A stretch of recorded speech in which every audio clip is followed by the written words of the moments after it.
it's only like a 165 or something. Ah. And like when we get the P-Tex, it generally comes in that size. You roll it off the roll. Mm-hmm. And when we built the, where the factory where we were building boards, I didn't have a board like this, you know? So Right. we had all the pieces cut, so I just nailed them in this base. I go, dude, put this base on the board. So, are you ready? Yeah. Yeah, so this is a farmer board. A board I designed anyway, and it's a 203 centimeters long, and a guy named Sean Martin built it for me in Colorado. He's a race board builder, and his company is called Donic. So he built race boards, so it's pretty kick-ass. It's got like this metal flake top sheet. This is my logo that I designed, the triple F for Farm Fucking Fresh or something like that, or Farm Fucks 5, or I don't know. But anyway, that's, as you can see, it's pretty sick. It's a little wide. I might have made it a little wide, but that, anyway, I paid for it and that's what I got. So this is the base from when I had a company for a short spell. The base was too short to make it full length, so we had to splice in some black base on the tips and tails. But yeah, 203 centimeters, whatever, really stiff, pretty stiff board for hauling ass, and just like, this is just like a freight train, baby. It's like, this is like standing on top of a train, I would think, you know.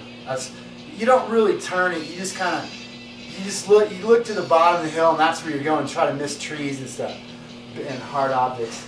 That's what you're, and then I got these riser pads from Chappie, Porters, again. The Burton ones. I'm going to switch to the Palmer ones because they're higher. To give you more leverage. I don't know if that really works, but they say it does. Whatever. And I need all the leverage I could get because the thing's so freaking giant. So then last year I was with, God, I wish I could get the guy's name off the internet. But anyway, the dude that designs Rad Air, it's called Radical Airlines snowboards. And I saw this board. I was at the Steuben Longboard Classic in Austria, in Steuben, Austria. And everybody had all these crazy boards that are like Dupree and all the big boards were there. I can't remember all the names, but they have a lot of exotic boards in Europe, and they still ride big powder boards. They still ride swallows, and they still ride big stuff in Europe because their mountains are big and they get a lot of snow. So there's a real movement, a lot of fanaticism about big stuff and powder boards and exotic snowboards there. Anyway, I saw the guy, can't remember his name, but it'll come to me, at the Longboard Classic. I'm like, dude, I gotta have one of those. What is that? And it's a Rad Air. It's called Radical Airlines. It used to be called Radical Airlines. Now it's called Rad Air. And it's just one of those European companies, you know, from the early days, from the 90s. And then, so they specialize in longboards now, though. They were just sort of like middle of the road. Now they specialize in these longboards. This is a 200 centimeter, or they'll say 2 meter. 2 meter. How long is your board? 2 meter. This is 2 meter. Anniversary edition, 10-year anniversary edition. Some sort of balsa wood core or something. It's light and it's actually got rockers. So this is a 200 centimeter board with rocker. It's tapered. It's got a big shovel. I will slay anyone in the POW. Bring whatever you got. Bring it. Especially Americans. Bring what you got because I'm coming with this one. So yeah, that's the Rad Air 2 meter one. Then this is a Rad Air. These are called tankers. Rad Air Tanker is the name of the line.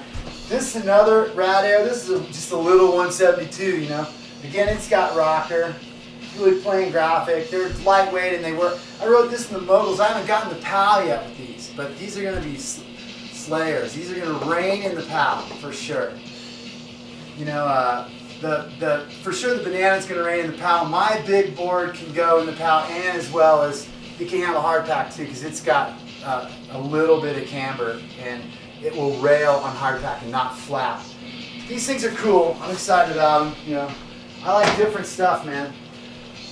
So yeah, then I got this one from this dude. I can't remember his name too, but this is, I've already showed you this, but Nidecker, ultralight, carbon fiber. Basically what they did is they just kept taking away material and put carbon fiber over it to make it still be rigid. And you know, so what you have is something, it's got torsional flex because they took that out of the middle, which they say is good, and I guess it is. Fast base, you know, whatever. Sick tapered fish shape here, 163, super light. Get down chutes and just This is an awesome board. It's really stable at speed. You know, it's small and easy to whip around. So I like this one. I rode it last year. I'm riding it again this year because I didn't destroy it yet. So that one's all good. The Nidecker 63 Ultralight. Okay, I got Smokin' Jay here. He's got magnet traction on his board. This is my jibber stick, which I'm gonna start jibbing a lot more. I always say that every year, and then I just go out and ride POW and haul ass and ride directional boards a lot. But Smokin' makes some directional boards too. This one happens to be not really so much directional. This is more like a park pipe jump, all-terrain board, and it's pretty kick-ass. This stuff's really well made. Smokin' Jay, God, must be like a 160. I think it's a 55 or 57 or something. I'm guessing. Yeah, it's probably 55, 57. So yeah, I got that, and I got the fish. You know, these are weird. I like them. They're killer in POW. Like Mount Baker is good for the fish. And steeps, I think they're killer on steeps. I think they go kick-ass down chutes, and even on steeps, man, if you want to edge, you can still edge down steeps up on this and really just whip it around. It's so easy to wiggle on these things. It still bites. You know, maybe not big jumps and stuff because the tail sinks in. When you try to do a jump on this, the tail kind of sinks in. But that's kind of the surfboard feel for it. Terrier designed one of these. I had one of the first Terrier ones when it didn't even have a graphic. It was just black, like years ago. Dave Sanuski gave it to me, and I broke it, but it was kick-ass. I still have it. I saved it. It was a prototype. So I've been riding these things. I've had one of these for probably 10 years, or at least 6 or 7 years, something like that. So yeah, the fish is cool. You know, it's more of a barefoot feel, I think. And then I don't know too much more. I got this Craig Kelly board from a friend. This isn't my whole quiver, but I got this Craig Kelly board from the manager here where I live a while back, and he got it. I don't know what year this is, but it's probably, you know, 95 maybe, I don't know. Made in Austria. So yeah, this is the Craig Kelly model. One of my longtime heroes. It's got a Mammoth sticker on there. Pretty sick board. It's in perfect shape, man. Maybe I'll try it out. I don't know. When my friend comes to town, I'll let one of you guys ride it or something.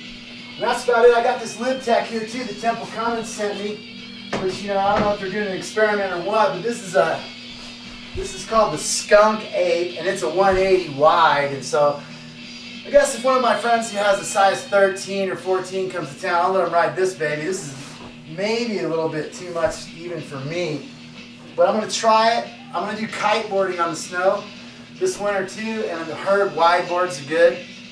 So this thing's kick-ass, you know. And that's my quiver right now, and that's what I have running right now. So a couple of my other boards got ripped off last winter, but other than that, man, yeah, farm out. Farm out.